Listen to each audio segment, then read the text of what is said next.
Crestwood High was a place where appearances mattered. It was a school known for its elite cliques, and anyone who didn't fit into the mold of the popular crowd was often pushed aside. Amara was one of those who didn't fit in. She was new, quiet, and, to everyone else, seemed strangely out of place. Amara had walked the halls from the day she arrived in her oversized sweaters and long skirts. She kept to herself, her head usually bowed low, her hands clutching a book or her notebook tightly to her chest. She barely spoke, which only made her an easier target for the school bullies. Lisa, the queen bee of Crestwood, and her group of friends zeroed in on Amara from the start.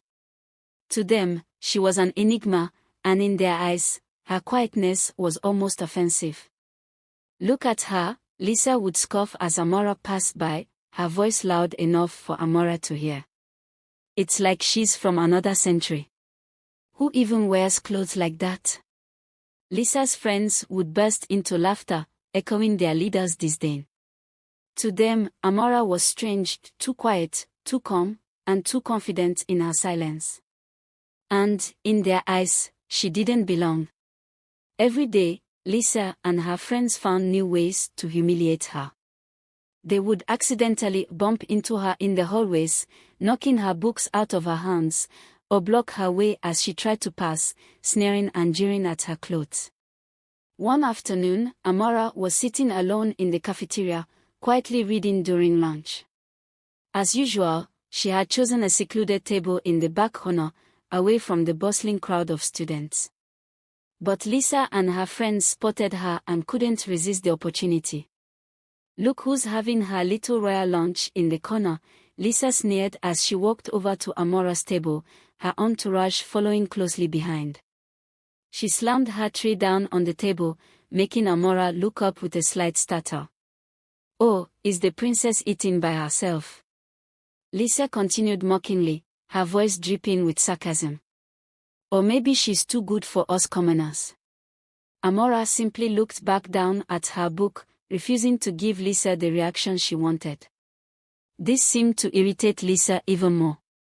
She reached over and grabbed Amara's book, holding it up and flipping through the pages with exaggerated disgust. "What kind of nerd even reads this stuff? No wonder you don't have any friends," she sneered, throwing the book onto the floor. The cafeteria erupted with laughter as Amara quietly bent down to retrieve it. Her cheeks flushed, but her expression was calm. The bullying didn't stop there. Each day, Lisa found a new way to torment Amara, spreading rumors about her, making up stories, and even convincing some of the teachers that Amara was acting disruptive in class. Her quiet resilience only seemed to frustrate Lisa more, as if Amara's refusal to break under the bullying was somehow a challenge to her authority. But what no one knew was that Amara was not just another girl trying to navigate the hardships of high school. She was royalty, an actual queen in hiding. Amara had come to Crestwood under a different identity, sent by her royal family from a small kingdom overseas. They wanted her to experience life outside of the palace, to understand what it was like to live as an ordinary person, away from the comfort of royalty. She had accepted this challenge, embracing the simplicity and humility of her new life. But what she hadn't anticipated was the cruelty she would face. One evening, as Amara was preparing to leave school, she overheard Lisa and her friends talking about the upcoming school dance. They were gossiping, laughing, and making plans for their outfits. Amara usually avoided social events, knowing that her presence would likely be mocked. But this time, she decided she had had enough. She was tired of hiding, tired of shrinking herself to avoid confrontation. She wanted to show them, just once, who she truly was. When the night of the dance arrived, the school gym was filled with decorations, students dressed in their finest outfits, and the air buzzed with excitement. Lisa and her friends were the center of attention, as usual, soaking in the admiration of their peers. Then, the doors opened, and a hush fell over the crowd as Amara entered. She was dressed in a gown that shimmered with every step she took, her long hair cascading over her shoulders. Her face, which was usually hidden behind long bangs, was now revealed, showing her sharp features and dignified expression. There was something different about her, something regal. The crowd parted as she walked gracefully through the room, her eyes calm but filled with a quiet strength. Lisa stood frozen, her mouth open as she tried to process what she was seeing. Who is that?" someone whispered, but Lisa couldn't answer. One of the teachers, who recognized Amara's true identity, approached her with a slight bow, a gesture that confirmed the whisper spreading through the crowd. The students gasped, realization dawning on them.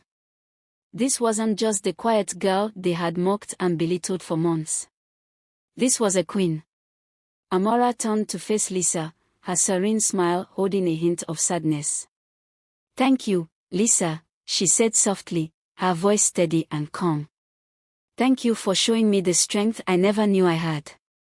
It's not easy to be kind in a world like this, but I've learned that true power lies in grace and resilience." Lisa's face went pale as she stammered, trying to find something to say. But for once, she was speechless. The crowd around her was watching, judgmental gazes now turned on her instead of Amara. With that, Amara turned and walked away, leaving Lisa and her friends standing alone in the middle of the gym. The students who had once ignored her now looked at her with admiration, realizing the strength and grace she had shown all along. From that day forward, Crestwood High would never be the same. Amara resumed her quiet presence, but she was no longer alone. Students greeted her with respect, and the once mocking whispers turned into awe. Lisa and her friends found themselves shunned, their popularity fading as quickly as it had come. Amara's true identity had finally been revealed, but she remained the same. She had shown them all that power didn't come from wealth or status, it came from kindness, patience, and an unbreakable spirit. In the end, she had won not by revealing her royal title, but by proving that she was truly a queen in heart and soul.